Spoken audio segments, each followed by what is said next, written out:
Welcome to Yoga Biz Camp with myself, Michael J. I'm a yoga business coach with 25 plus years of experience as a creative, a total tech geek, and a yoga business owner. On this episode, I have Jill from Soul Seek Yoga in Santa Barbara, California, who unknowingly purchased a business that had a bad reputation and had to rebuild it from the ground up to great success. Enjoy. Welcome to another episode of Yoga Biz Camp. I'm super excited today to have Jill from Soul Seek Yoga Studio in Santa Barbara, California. Welcome, Jill. Hey, super happy to be here. I'm glad you're here. Let me just read your bio and then we'll get straight into your stuff. So Jill Agonias is a young entrepreneur fueled by a passion for seemingly impossible challenges. As a yoga teacher, rock climber, surfer, world traveler, and philanthropist, Jill's motivated to share her love of yoga, obsession with adventure, and advocacy for equity through Soul Seek Yoga Studio. Before owning Soul Seek, Jill helped lead Vitamin Angel's marketing strategy, a global nonprofit that gives life-saving vitamins to underserved populations. After nearly 4 years at Vitamin Angels, she traveled around the world practicing yoga at studios in 20 plus countries, while simultaneously working remotely as a marketing consultant for small business and nonprofits. The culmination of these experiences inspired her to take over the ownership of Divinitree Yoga Studio when she returned to the United States in 2018.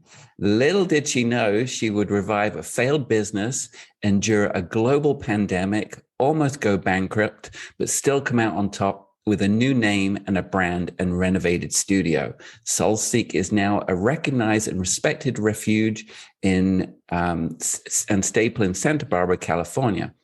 As an Asian American woman, Jill is also passionate about making yoga accessible and inclusive for people of color, LGBTQ+, and other marginalized communities. She uses her business as a tool for education and advocacy to help create more equitable communities within her community and beyond. Hey, Jill. Wow, it's really long. But you know what? It actually answered a whole bunch of things I would normally ask you right at the beginning. So that's great. So I'd really like to get into, because I sold a business myself, I sold my studio. So I'd really love to know, because it sounds like you had some challenges at the beginning of taking over a failing business, but what it was like taking over another business and how somebody else had set things up and rebuilding from the ground up to where you are now. I'd love to know a little bit about that journey. Yeah. So I bought the studio when I was 28 years old. So it was my first business ever. I was basically living in blissful ignorance, like, yoga has been such a life-changing experience for me. I'm going to change the whole entire world. And I had known that I had practiced and actually taught at Divinitree prior, just a little bit here and there. Yeah. And it was a pretty reputable studio in town, but I didn't know that the reputation was actually very negative.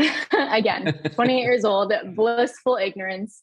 And I had just returned from traveling and I was honestly looking for something to do. Owning a yoga studio had always been something that was on my radar. Before I left to travel, I actually wrote a business plan to open up a studio in Santa Barbara.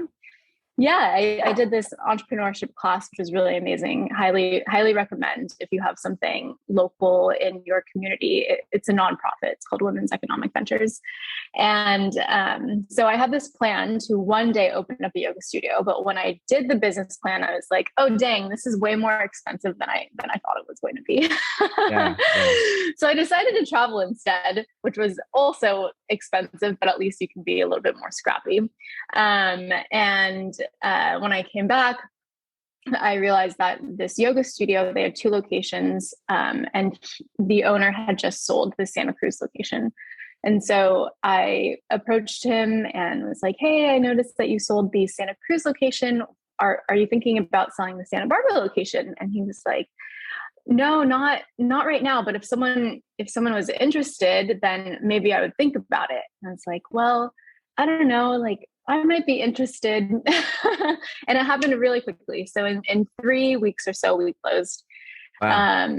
Yeah, it was in my opinion, way too quick. You definitely need a lot more time for due diligence. And the reason why it only took 3 weeks is because the landlord had actually given him a notice to vacate, essentially an eviction notification. And none of this, I didn't have an advisor at the time. So I was just like, okay, yeah, I can do it. I can like pull the money together really quickly. And so I wasn't able to do my due diligence. I got the studio for relatively cheap. Yeah. Although I should have probably paid nothing for it. At first he was pretty helpful, showing me the different systems that he put together. And then I quickly realized that, oh, wow, if I were to run a business or if I were to start a business, this is not how I would do any of it, basically. So taking over the business, honestly, almost felt like most people start from zero. Yeah. I felt like I was starting from like negative 20. There was really awful reputation around town for not paying the teachers. And I remember the very first intro email I sent out with the previous owner, like, hi, I'm Jill. I'm so excited to be here. And then all the emails that came back were actually confronting the previous owner, basically saying like, hey, you owe us thousands of dollars. And I'm like, oh crap. Right. Yeah. So I'm guessing because when I sold, it's a very invasive process selling a business, usually because your numbers get dug through intensely. So I'm guessing those were not really presented. They were quote unquote presented, but they were all false. Right. Yeah. So it was a lot worse than I realized. So then how did you go about going from there to building up new systems, people, rebrand? You went through the whole thing, basically creating a new studio. Yeah, honestly, that process took, I mean, with the pandemic, it definitely slowed things down a little bit, but it did take about 3 years. But in the beginning, because there was so much resentment towards the studio, for the first 6 months was really just rebuilding relationships and giving people the opportunity to vent. And it was really interesting because I had to remind myself, like, that I didn't do anything wrong. It wasn't me that they were angry at, but I needed to be that safe space for people to come and to project, and so for the first 6 months, it was really difficult, but I just met with every single person that currently worked at the studio, anyone that wanted to chat who had left. There was like a mass exodus at the studio right before I took it over. And that was the first step. And I think that when someone comes in and buys, especially a local community-based business, you can't just come in and be like, okay, now I'm the boss and I'm going to change every single thing. You have to really understand what the history was first, what the pain points were, what the successes were, and take the time to listen. And then to, in my opinion, slowly and strategically start to introduce new things, because it can be a big culture shock for people. So building trust again, right? Exactly. Yeah. And that process was 6 months to a year or so. And after getting everyone on board internally, it was then time to show everyone externally that, like, hey, we are, at the time, Divinitree. We are Divinitree, but with new energy, with new management, with new values, and that process. I mean, I remember a year and a half after I took over the studio, I was at a friend's party and talking to this person that I had just met, and I was like, oh yeah, I own like a studio called Divinitree. And I remember the look on his face was like, oh, Divinitary, like you own that studio. I'm like, no, I've only owned it for a year. All right. Yeah. So, I mean, you rebranded. When did you rebrand? It was really recent, actually. Oh, So, okay. it was always my plan to rebrand from the very beginning, but I really wanted to rebrand from a place of empowerment rather than from a place of, oh, we have to do this to save the studio. Yeah. Maybe that wasn't the best business move, but from a personal standpoint, that was really important to me. So I've had the name for the studio and basically like the visual identity for the studio for probably about 3 years now, but we just recently rebranded fully in October of 2021. Yeah, and I'm sure that was a fun process for you because you're a marketing person. So I'm sure that you had a very clear vision of how you wanted that to look. And also your website is beautiful. And I know you did it yourself, but I do want to, I will link to the website in the show notes, but as soon as you hit your website, I get the feels. It's like, I want to go there. It's like the beach. It looks accessible. It's not just stock skinny white girls doing yoga. It looks like anybody can go there. And I really congratulations on that, because first impressions are everything. And I had an amazing first impression that I've actually sent your website to my clients as an example. Oh, thank you. I really appreciate that. Yeah. I mean, if you think about, your process as a yoga student, what's the first thing that you do when you're trying to find somewhere to go practice yoga? You find them on the internet, right? Yeah. And so that very first experience that you have, we call it above the fold, right? So kind of like in a newspaper, you open up the newspaper, or you grab the newspaper and then what's on the front page. Yeah. So it's the same thing with the website. The very first thing that you're hit with should be one of the most impactful moments that someone has with you, because it's their very first impression. The second thing about your website is that your intro offer is priority. It's 50% off for the intro offer, and that's high impact. And I mean, that's what you want to do, is get people on that experience of your studio, right? I think you present that a little bit differently than I see normally, where it's usually just button start here or click intro offer, but you are literally 50% off the first month. So I'm just curious, with your intro offer, does it roll into a membership right away? Or is it intro offer, you have to wow them and then convert them? Because there's two ways of doing that, right? For the last year, we've actually been doing the straight into membership model. Yeah. So 50% off of the first month of an unlimited membership is the way that we talk about it. We used to do the intro and then try to upsell them into the membership, but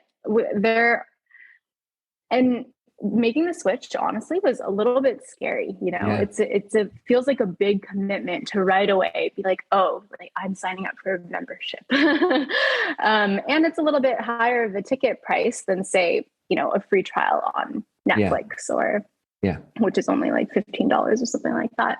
So we do 50% off of the first month of an unlimited membership. And we make sure that people know that, like, hey, you're part of the community. You're already a member with all of the perks, and we keep our memberships pretty flexible. So they're month to month, and we just need a 7 days heads up for people to downgrade or cancel or freeze.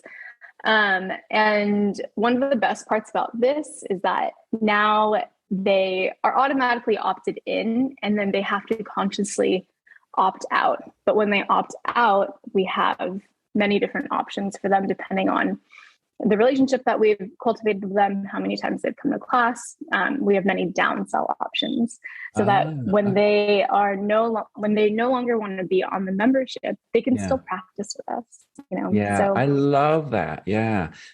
So you've got systems for that. I'd love to backtrack a little bit about systems, because you traveled the world and tried 20 countries and all those studios. What did you learn from all those different places of what not to do, what to do, that influences how your studio operates now? Yeah. One of the frustrating things when I was looking up, like on Google, looking up where to go, was I wanted to see not only the experience that I would have with the people or the types of classes, but I wanted to see what the studio looked like. And for some reason, many yoga studios don't have images of their actual lobby or their practice space, and I'm like, what the heck? Like, what is it? It's just usually of people's bodies in a room that could be any room. And it can be intimidating going to a studio, right? And to have that visual helps. Yeah. I want to see what your storefront looks like. Like, how do I know how to get there? And then the actual experience going to the studio. Again, first impressions are everything. So how does the front desk interact with you? And a lot of the times I didn't speak the language, and which is it's really interesting to take a yoga class in a different language. If they use Sanskrit, then it makes it a lot easier. But yeah, like you were saying before, just the first impression, and especially because I'm probably only going to go to that studio once or twice, because I'm just traveling, like stopping in different places and only there for about 2 weeks at a time. But the experience from virtual and how that's consistent with the like in-person experience is something that's super important. Yeah. So let's talk about, I'd love to know a little bit how you get your students, first of all. So, I mean, you're a marketing person, so I really want to sort of pick your brain on this one, because so how do you acquire your students? New students, you've built your reputation back up with the old students, but I used to call, when I first opened my studio, I remember filling it out and then thinking, okay, I'm set. I don't need to do marketing. I've got my students. I mean, it was super naive. And then I realized I called it feeding the beast, because you always have to keep feeding your studio with new students. So I'm kind of curious, in a local community, how you go about finding new students. How do they find you? Other than, your website is one thing, but how do you get in front of their eyeballs? Yeah. So first of all, shout out to our marketing manager, Taylor, who's amazing. She does or pretty much nowadays, all of the actual execution, and we work together on strategy. So this is a really recent conversation that we've had, actually. Lead generation and lead nurturing, the two need to happen together. So lead generation is student acquisition and client acquisition. And honestly, a lot of it for us, the two main ways that people find us are 30% Google and 30% word of mouth or from another student. So for local yoga studios, for local yoga studios, honestly, I think we have a little bit easier than, say, like Obey, who's a giant virtual only studio, because for a local yoga studio, what you're searching for is usually, for us, yoga in Santa Barbara, yoga studio in Santa Barbara, or yoga near me. So we constantly have ads running, even if it's just like $5, $10 a day, because in our market, it's very competitive. There are actually 5 yoga studios, all within a 1.5 mile distance, and all off of the same street. Yeah. And you're completely right that it is easier in a community than like I'm in Los Angeles right now. Imagine trying to compete in Los Angeles for people's eyeballs. But yeah, you're very, I had a community studio too. So you can definitely target that area. And also what you just said was really important. People think that they have to spend a ton of money on marketing. But if you're smart with your marketing, like $5, $10 a day, that's so doable. Yeah, absolutely. It's doable. And you can also section it out by seasons. We spend a lot more money in the beginning of the year. to get that New Year's rush, you know. And then we also spend a little bit more money in the summer during our lulls. Yep.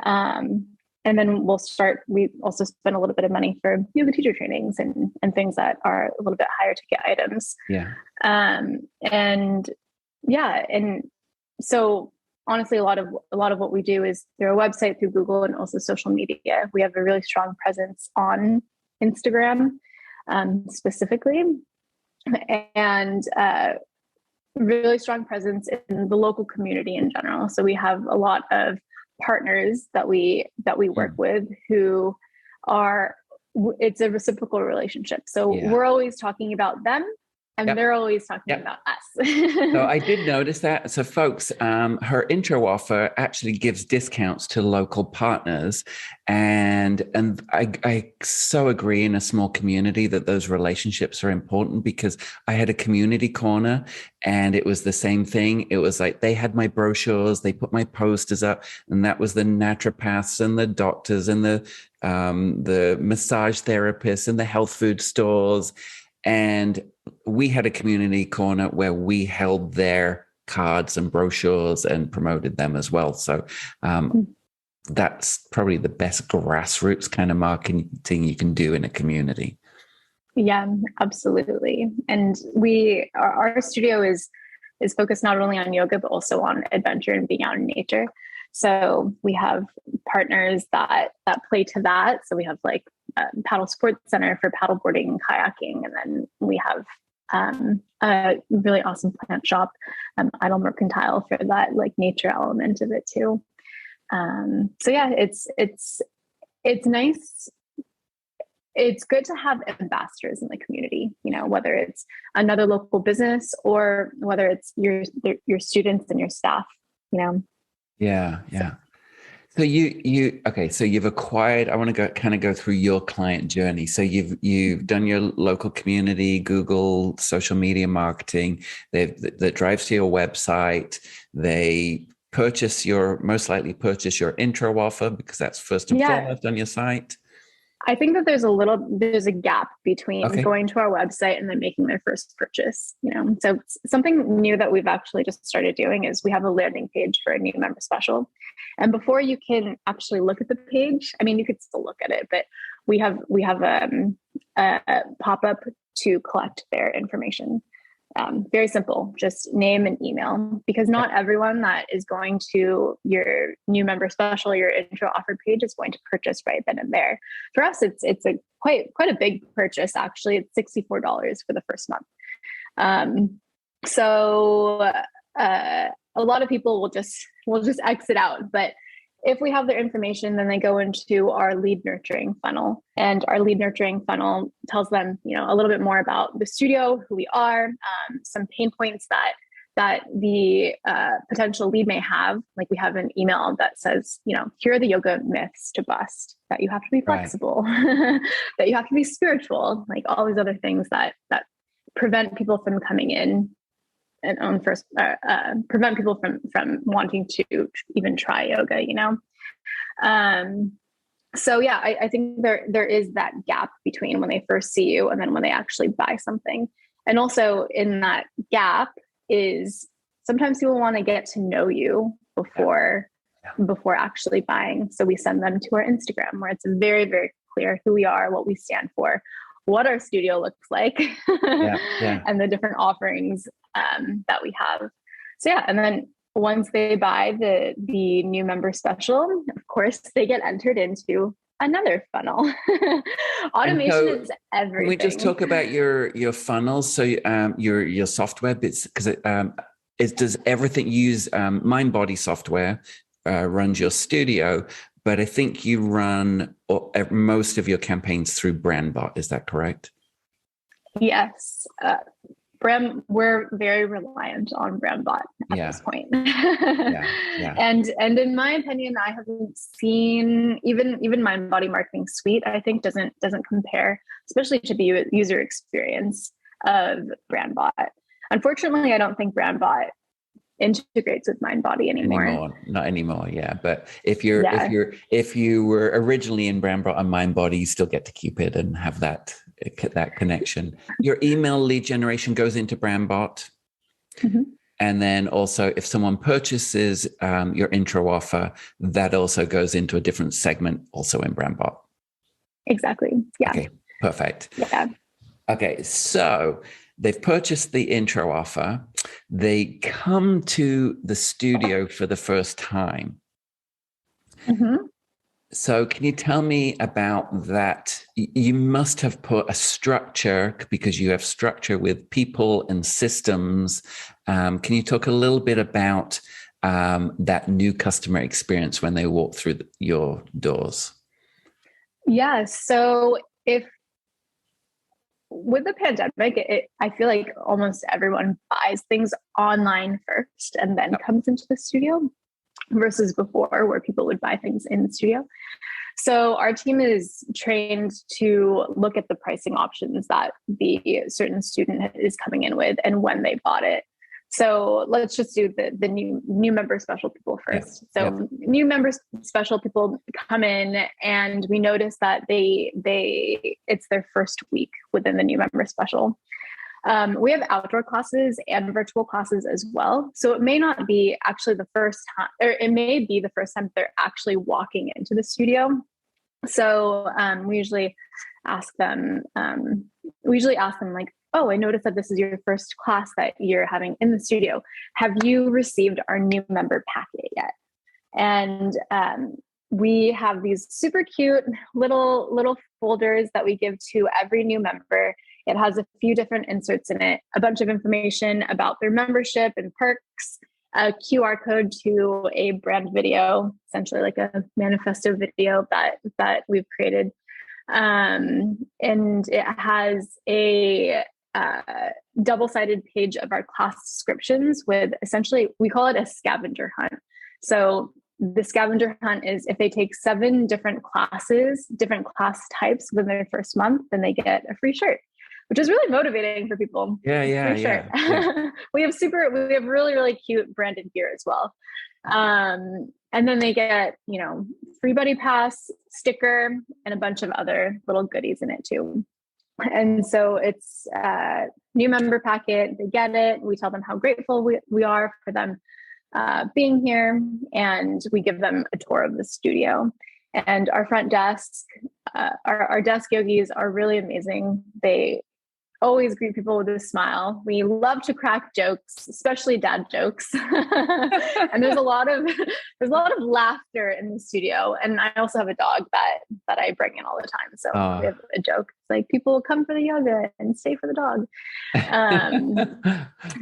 So yeah, that's one of the first touch points that the people on the new member special have with us is the interaction, the fun interaction with the desk yogi, and then also a little gift.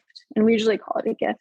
It's a gift. Yeah. And what I love about that, you're getting people to try 7 classes because people are not judging your studio based on one class, one teacher that might not be the fit for them. So they're getting to experience your whole studio, the whole experience.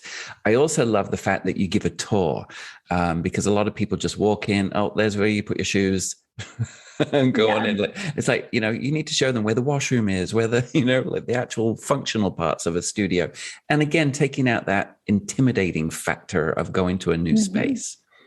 Absolutely. Yeah. And we want the space to be home for them, so we want them to be comfortable and we want them to also feel confident when they come in, that they don't have to question like, oh crap, like what do I do next? Yeah. And what's great about people also knowing the space is that when we're busy at the front desk and we have members that are hanging around and we have someone on the new member special, sometimes we'll even actually be like, hey, Reggie, do you mind showing so-and-so around? And it starts to create already that community feel for them. Yeah. That's what you want. People want to feel like they belong. They also want to feel acknowledged when they walk through the door. Absolutely. I had a thing, I remember studios I used to work for where the teachers before class were on their mat, stretching on their mat. And in my onboarding, it was like, that is not going to happen here. Like, I want you up front, learning people's names and welcoming by name and looking them in the eyes that they're a real human being in front of you, acknowledge that, right? It's so important. Yeah, that's one of the main things that we actually tell our desk team is that, like, we ask them, what does it feel like when you're being seen, you know? Yeah. And so every single person, within the first 30 seconds of them coming in, they're acknowledged. Even if we're with someone else, we'll say, "Hey, nice to see you, Jenny," or whatever their name is. I'll be with you. Now, was that something that you from all your travels and the different studios and experiences, was that something that was clear to you that was important in the differences? Super important. Yeah. Even just locally, like our brand story is essentially a short story about me and not feeling welcomed, you know, or not feeling like I was enough. I wasn't spiritual enough, athletic enough, cool enough. I didn't dress in the right attire, you know?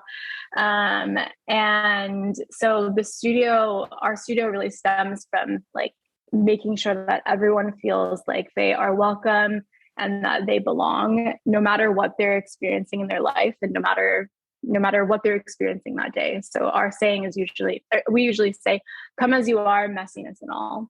And so that acknowledgement. I'm just going to read your mission.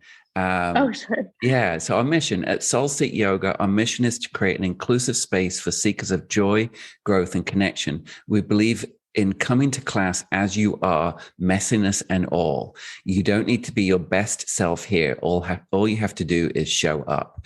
Through yoga, we aim to discover and love our fullest selves. So when we're off our mats and in the world, we're ready to take on the peaks and valleys of life. I love that. It's it's kind of like your website. It's non-intimidating. It makes me feel like I want to go. And can we talk a little bit about that mission, vision, values, and how important they are to your business and how they keep you on track? Yeah, I mean, they're everything. Everything. Right? Everything. They impact everything, from the way that you speak to students in the studio, the way you speak online, your visual identity, everything. And I think that that was the biggest turning point for us from Divinitree, which was a studio that, you know, I wasn't necessarily mine. I didn't really resonate with the previous branding and core values and whatnot.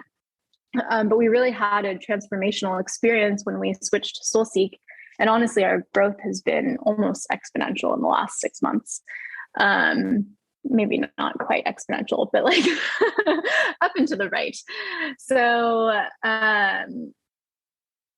yeah, I don't know what else to say about it, except for it keeps you on track, right? It's like every single decision, relates around that, like the hiring, what programs you bring in or don't bring in. Like it's a great filter for going, this doesn't fit in with our mission, vision, values, so it's, you know, keep it out. But I do think it's probably the hardest process a studio owner has to go through, coming up with those, because I find I work with all of my studios, but I actually can't do the work on that one. So it's a very personal thing to you, the owner, of what's important to you. It's not an easy process, right?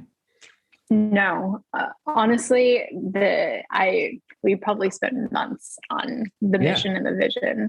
And I kind of went backwards, actually. Maybe not backwards, but in an order that is probably not as conventional. I actually started with a manifesto. So who are we if we were to personify ourselves as a person or as a group of people?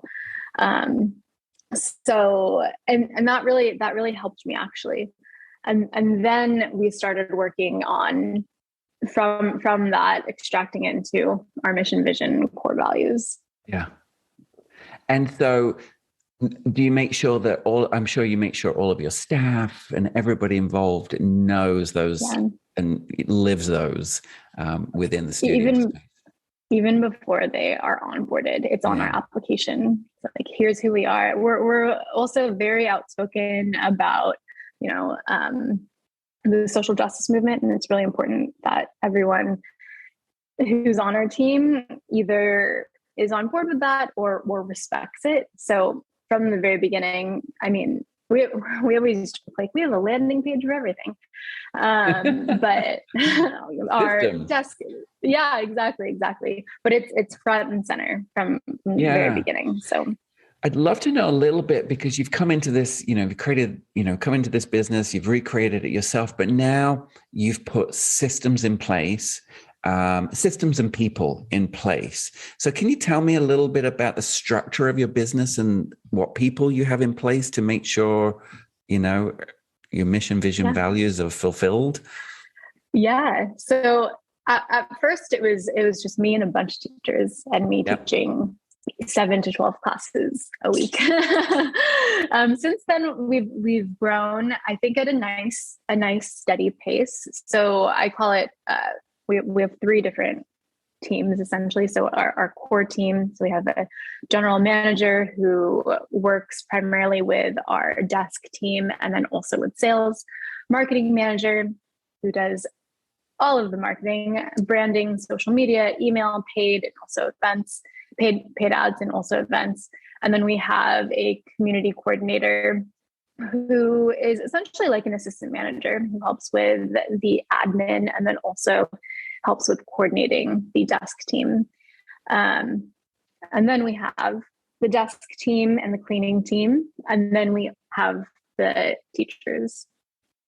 So overall, I think right now there's about 35 of us.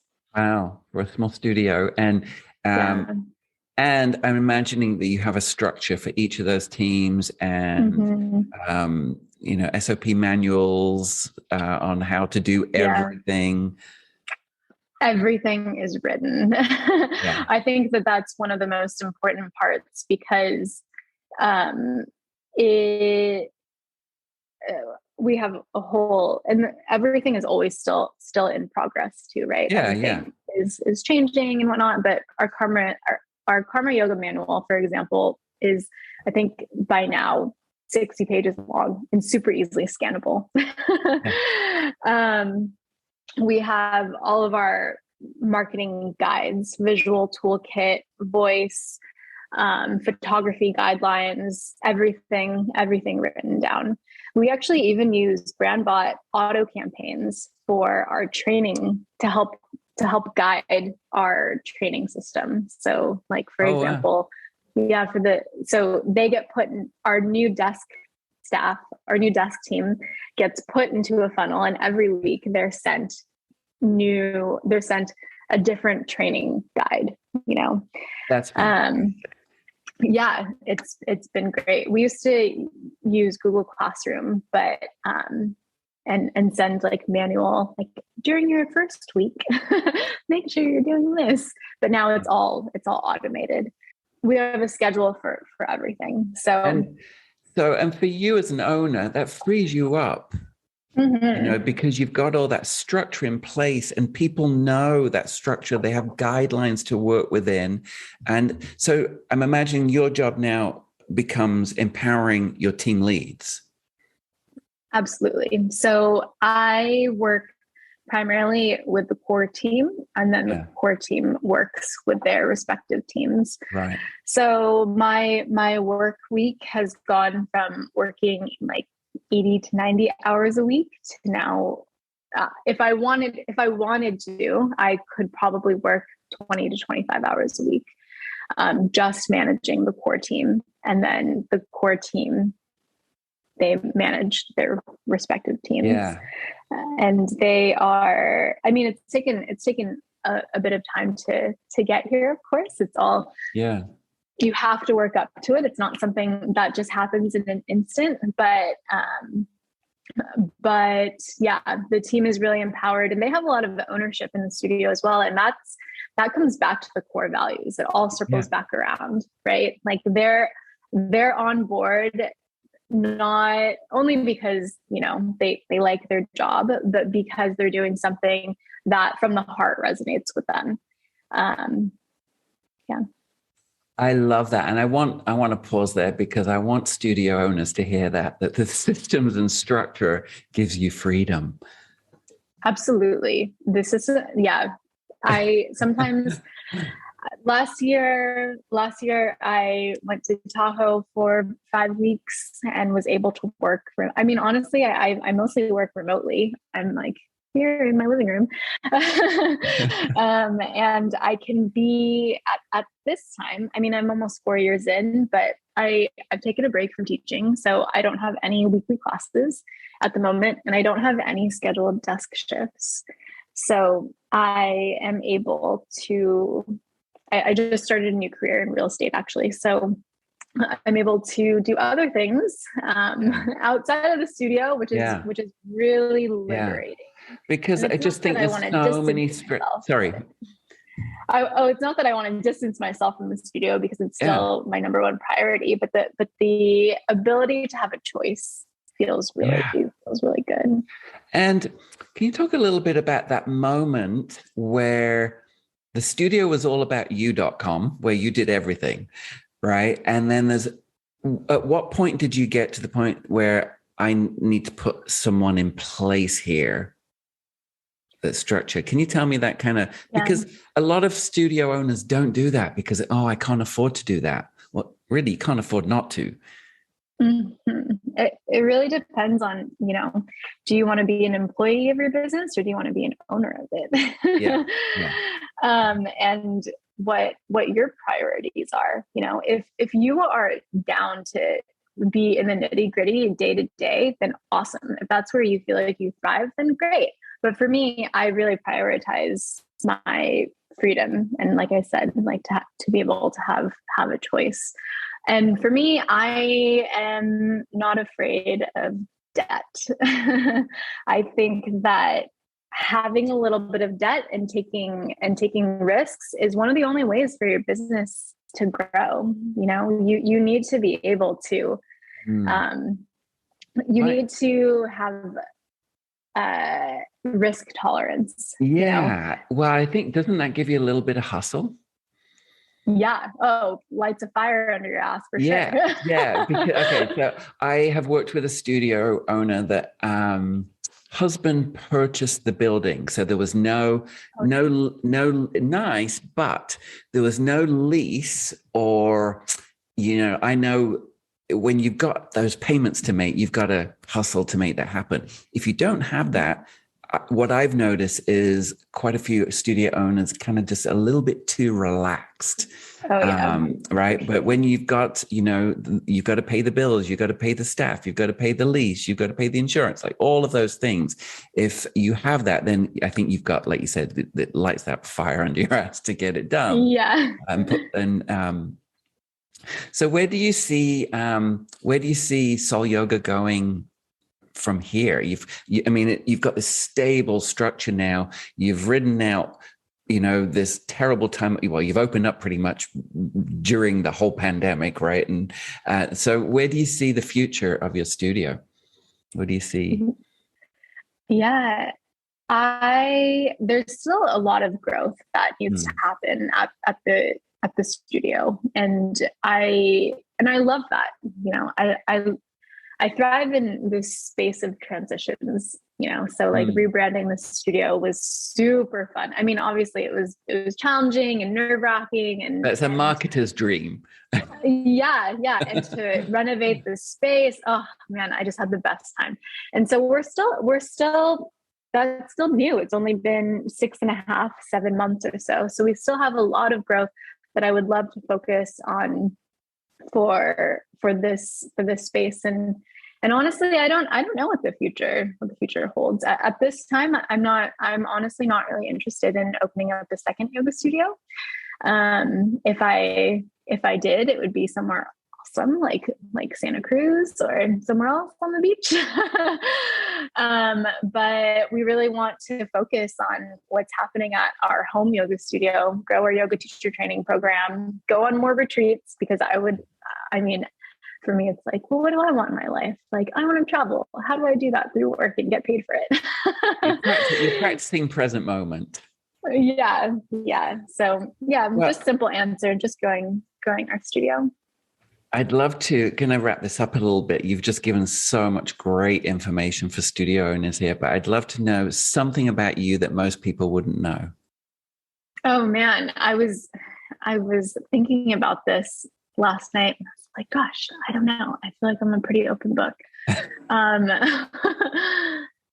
yeah, I mean, this is not anything revolutionary, but I have lots of hobbies. And I think that because of the way that I present myself and I'm like relatively confident, people think that I'm, for example, really good at surfing because I have a bunch of surfboards behind me. But the truth is that I'm like mediocre at all of my hobbies, and I love them, and it's totally fine to not be good at every single thing that you do. I know that that's kind of a random thing, but no, I love that. It's not about perfectionism. It's about enjoying everything you do. Exactly. Yeah. And it's something that I struggled with, honestly, for a while. Like, oh man, I love this sport, but I'm not good at it, but now I'm like, I love this sport. I kind of suck, but this is the best. Yeah. So, yeah, I'm the same way. I roller skate. I'm not the best roller skater, but I go for in Vancouver. I go for miles roller skating, and I have the biggest smile on my face the entire time. Like it's just like, love that. Yeah. What's your favorite? I'm gonna guess I might know this one, but what's your favorite business tool, website, or app? I mean, I love Brandbot, but I think that as a business owner, it can get very lonely. So I am a big fan of Facebook groups. Yeah. So Facebook groups for yoga studio owners. Yep. I know business coaches have Facebook groups, or I don't know, Mighty Network groups or whatever it is. Just any type of community forum for people who are business owners. Yeah. And your Mind Body, do you go into the Mind Body One community? Do you hang out there much? Don't. You don't? No, I don't, but I should. Yeah. So, I mean, honestly, I'll check it out. Yeah, so it's funny. It is a great community, and I know a lot of us certified consultants are in there helping people. But I know during the pandemic, what I saw was all of those, and you probably had the same thing in the Facebook groups, but the studio owners rallied together, and they were all like, "Don't pause your payments." And where I was seeing, everywhere else, people were pausing their payments, stopping their memberships, giving everything for free on Instagram and YouTube. But in these communities, they were like, no, your communities will stay with you. Like, hold on, keep them together. And those are the ones that succeeded through the worst of it, I think. Yeah, nice. Yeah, it's great to be able to have expert opinions or professional opinions. Yeah. That's one thing that I will say. There are some groups on Facebook. You really have to, on Facebook itself, like you really have to take it with a grain of salt and or the advice from other people. But it's nice to, especially during the pandemic, it was really nice to be able to kind of struggle together, and to feel like you have someone there who understands what you're going through. And I think it can, and I've had this conversation several times this week actually about yoga studio owners, how it can be a lonely place because nobody quite understands your position, even partners in life, and it's like nobody really understands that except for people that are in the same position as you. And I know when I go to things like Mind Body Champs on Campus, and it's a whole bunch of studio owners together, and it's like, we get each other. I don't even have to explain myself to these people. Like, we just get each other and we support each other and we speak the same language. Yes. Yeah. That's the best. I'd love to know, what's your favorite personal fun website or app? Podcasts. Podcasts. Yeah, the podcasts app. Apple Podcasts is my go-to. I'm a big, actually, I listened to a bunch of yours yesterday when I was walking on the beach. Oh, lovely. Thank you. I love them. And and podcasts and audiobooks. Those are my main and you go-tos. literally can, on podcasts, it's like going to university sometimes, right? You can pick a subject and just deep dive and just binge through. Oh man, it's the best. I loved, like I mentioned before, I have a dog. I'm obsessed with her. She's a husky and she's the most beautiful creature I've ever seen in my entire life. And she needs to walk a lot. And so I spend probably 1 to 3 hours a day just walking and listening to podcasts. And like you said, it's like university. Who needs school nowadays? And you can choose it by your mood of the day. It's like, today I want some stuff that's going to mentally, help my mental health. And today I want to learn about marketing. And today so it's fantastic. Or today I just need a good story. Yeah. Jill, I think you're amazing. You're young. You've just got such great energy into your, you've done everything right. And so I'm super impressed with you. And you were recommended to me by the amazing Mitch McGinley, who's been on my podcast a couple of times, fellow Mind Body business coach. So I'm so glad that he introduced us. It's been just a pleasure talking to you. And I really want to thank you for sharing your experience and with our listeners. And I think there's a lot to learn from the systems that you've put in place. So thank you so much. I'd love to you just to finish off with, how do people check you out, and where do they find you? Thank you. Thank you so much for having me, Michael. You're amazing. I'm super happy that we're connected now. And big shout out to Mitch. Mitch was just my guardian. I call him my guardian angel during the pandemic. He was honestly one of my biggest supports. And you can find us on the internet, of course. So the website, soulseekyoga.com, and your Instagram. Soulseek.yoga, and soul as in the sun. So SOL. And also internally. Yeah. Jill, thank you so much. Thank you so much, Michael. Wow, what an amazing and dynamic young studio owner Jill is. I am so impressed with the structure and systems that she has put in place. I work with 2 types of yoga studio clients to help them put structure and systems in place. Brand new yoga studios, this is the time to invest in a business consultant that can help you save money and time by not making the mistakes that so often happen. Get set up the right way once. And existing studios looking to put a better structure and systems in place, if you've got anything out of this podcast or any of the other podcasts with amazing studio owners, is that those systems give you freedom and way less stress. So start by heading over to my website, yogabizcamp.com. Click on the video at the top of my site, answer a few simple questions which will lead you back to book a no obligation, no cost booking with me, and have a chat to see if I can be of help to you. Become one of the next generation of Yoga Biz champs. Again, that is yogabizcamp.com. If you enjoyed this or any of the other episodes, please take a moment to follow, like, and review. That little bit of effort means a lot to me, and it also helps this podcast greatly. Thank you.